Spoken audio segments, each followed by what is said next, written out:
Hi, I'm Bruce Belzowski. I'm the Managing Director of the Automotive Futures Group at the University of Michigan Transportation Research Institute. I'm here at the 2016 Detroit International Auto Show, and when you come to an auto show, you're looking at product. And product that's taken 3 to 4 years to get to this point in its development. One of the main focuses of the automotive industry for the last 5 years has been trying to meet their corporate average fuel economy regulations that were set by the government. And when you look at what's going on in the auto industry today, and you see it reflected in the auto shows. And here today to look at some of the strategies that are being used by the manufacturers to meet those goals. Now, we've been following the manufacturers' progress over the last 5 years here at UMTRI, and we found that the manufacturers have been making about 4 miles per gallon improvement as an industry over that time. It's not overwhelming, but we think it's a significant improvement considering the variety of types of vehicles that they have in the fleet. Each company has its own strategy for meeting its company CAFE goals, and every auto show provides insight into how they are and will meet these goals. Today we'll look at some of those ways. One can see the efforts of meeting CAFE in each of the manufacturer's new vehicle introductions in terms of new powertrains, new technologies within existing powertrains, weight reduction in the vehicles, and completely new vehicles.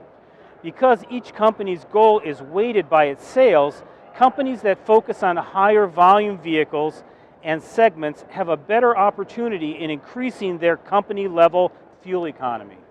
Let's start with General Motors. In the most recent company fuel economy ratings issued by the government, GM's sales weighted fuel economy was 22 miles per gallon. GM has already introduced an extended range vehicle, the Chevy Volt, and this year it introduced the second generation of Volt, as well as the all-electric Chevy Bolt. GM has also used lightweighting in its SUVs. The new GMC Acadia has reduced its weight by the equivalent of a refrigerator.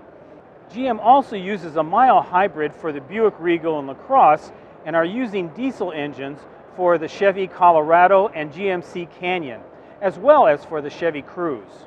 Ford's most recent company fuel economy rating was 23.4 miles per gallon.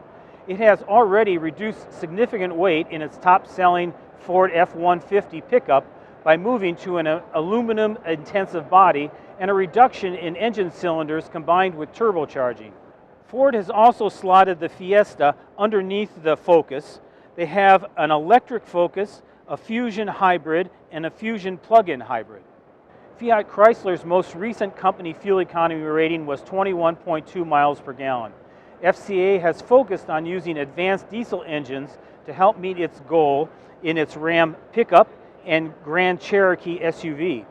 For this year, they reintroduced the Pacifica as a replacement for the Chrysler Town & Country minivan, and they've also created a hybrid version of the Pacifica. In terms of product placement, they introduced the Jeep Renegade below the Jeep Wrangler. Toyota's most recent company fuel economy rating was 25.6 miles per gallon. Their stated goal of hybridizing all their fleet continues with the next generation of the Prius and the new plug-in hybrid RAV4. They are also launching their hydrogen fuel cell Mirai this year, though only in California. They are the only company that has full hybrids for 2 of their SUVs and full-size Avalon, and 6 of their luxury Lexus vehicles.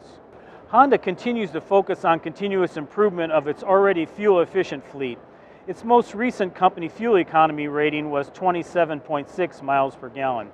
They, of course, have slotted the Honda Fit, which is underneath the Civic, but they also have developed the Honda Accord hybrid and the plug-in hybrid, and both of those are in the works. Nissan's last company fuel economy rating was 26.8 miles per gallon. They've done this by improving transmissions using CVTs. Like the other Asian manufacturer, they already have a number of cars that they have slotted into their lineup. They have done this with the Nissan Juke for a subcompact SUV and with the Nissan Versa underneath the Nissan Sentra. Nissan also has an electrification strategy using the Nissan Leaf. And at the auto show, they've shown the IDS concept, which is a full electric autonomous driving concept. So the companies are using all these different strategies to meet their fuel economy goals, but they also have some other options.